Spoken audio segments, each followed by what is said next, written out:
প্রিয় সহকর্মী কর্মকর্তা ক্ষমতাবৃন্দ, আপনারা যে মিছিল বা যে আন্দোলনে নেমেছেন, এটা একটা যৌক্তিক দাবি। গভর্নমেন্টের কাছে এটা সরাসরি পৌঁছে গিয়েছে। এখন মাননীয় প্রধানমন্ত্রী আমাদের সিদ্ধান্ত দেবেন।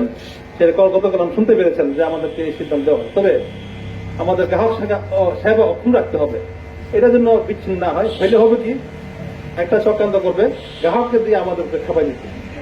সুতরাং গ্রাহক যেন না খেপে, ওরা যেন সন্তুষ্ট থাকে, ওই জিনিসটা আমাদের ভেবে থাকতে হবে, চিন্তা করতে হবে। এটাই আমার অনুরোধ। আমি এই জন্য আসছি তা কিছু না। কোনো প্রকার সহিংসতা, কোনো প্রকার আক্রমণ কথা কাউকে বলা যাবে না, ঠিক আছে? আমরা শান্তিপূর্ণভাবে সরকারকে আমরা জানিয়ে দেবো বা জানিয়ে দিচ্ছি বিভিন্ন মিডিয়ার মাধ্যমে যে আমাদের দাবিগুলো যৌক্তিক, এটা আমাদের প্রাপ্য। আমরা বহু বছর থেকে 1979 সাল থেকে আমরা বঞ্চিত হয়ে আসছি, আর বঞ্চিত পাচ্ছি না। যারা রিটায়ারমেন্টে চলে গেছে তারা চলে গেছে, যারা ভবিষ্যতে আসবে তারা যেন প্রজন্ম যেন শান্তি থাকতে পারে, সুখে শান্তি, বা দেশের সেবা, আমাদের উদ্দেশ্য দেশের সেবা। আমাদের মতো সেবা অন্য কোনো প্রতিষ্ঠান দেয় কিনা সন্দেহ আছে।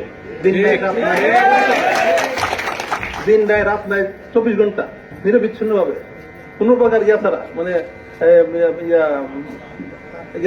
কোনো প্রকার বিলম্ব দেরি তো করেই না।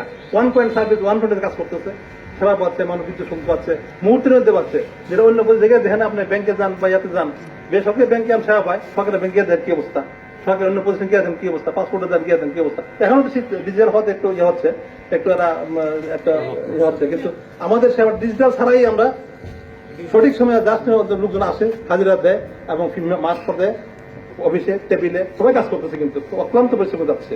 এবং এটা আমাদেরকে একটা শ্রোতা দিচ্ছে, বেতন বাড়াই দিচ্ছে প্রথম দিকে জয়েন করার সময়। আমিও আসছি, আমি চাই জয়েন করার সময় 6,500 টাকা বেশি ছিল এই জিএমদের, আর সরকারের বেশি ছিল 2,800 টাকা, 2,850 টাকা। আমি গভর্নমেন্ট ছেড়ে দিয়ে চলে আসি, বেতন বেশি, টাকা বেশি হবে, ওর ছেড়ে চলে আসি, নিজে চলে নিজে।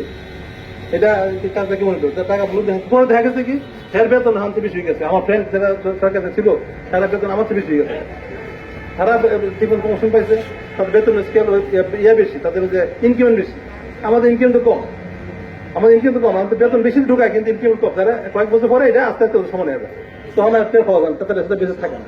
সুতরাং আমি যেটা বলবো, আপনারা সুশৃঙ্খল ভাবে আপনাদের দাবি জানাই দেবেন সরকার করতে। আমাকে ডিসি মহোদয় আমার কথা হয়েছে যে আমাদের আন্দোলন পুলিশ থাকবে না, ওরা যদি লাগে আমি জানাবো, এরা এমন কোন কাজ করে না যে পুলিশ থাকবে। তার সাথে আমার আলো কথা হয়েছে। আমাদের এখানে একজন পরিচালক আসতে কথা ছিল, তো আমি অপরাধ হয়ে গেছিলাম এক পর্যায়ে, স্যার জানে অপরাধ ছিল, আমি ডি স্যারের সাথে নিয়েছিলাম, স্যার আমি কি করবো, স্যার ডাইরেক্টলি শুনতে দিচ্ছে যে ওনাকে আমার কৃষ্ণ জেলা আসতে একটু আবহাওয়া বারণ করেন আমার পক্ষ থেকে, আমি এখানে যে ওটা বাতিল হয়েছে আর কি।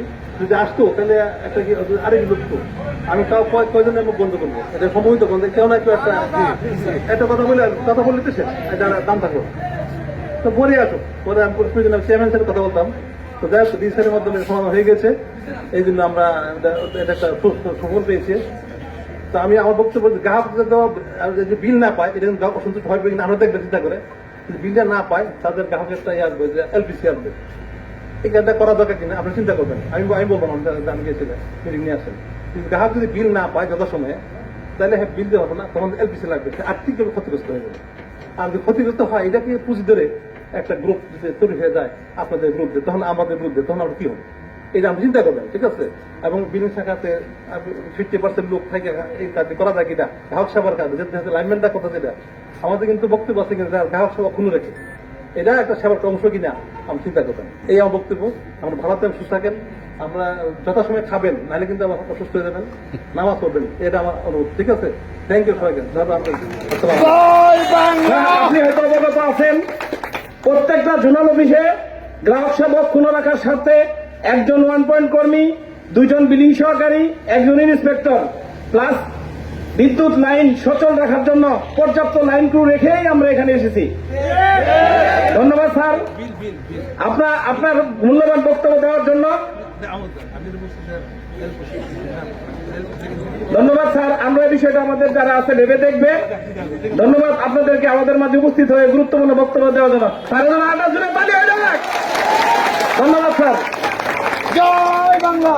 এখন আমি বক্তব্য রাখার জন্য অনুরোধ জানাচ্ছি আমাদের নামটা ডিজিএম স্যারকে কিছু বলে নেই না, একটু সভাপতি স্যারদের একটু বলুন। আমাদের কটিয়াদি ডিজিএম মহোদয় কথা বলবেন, কটিয়াদি ডিজিএম মহোদয়।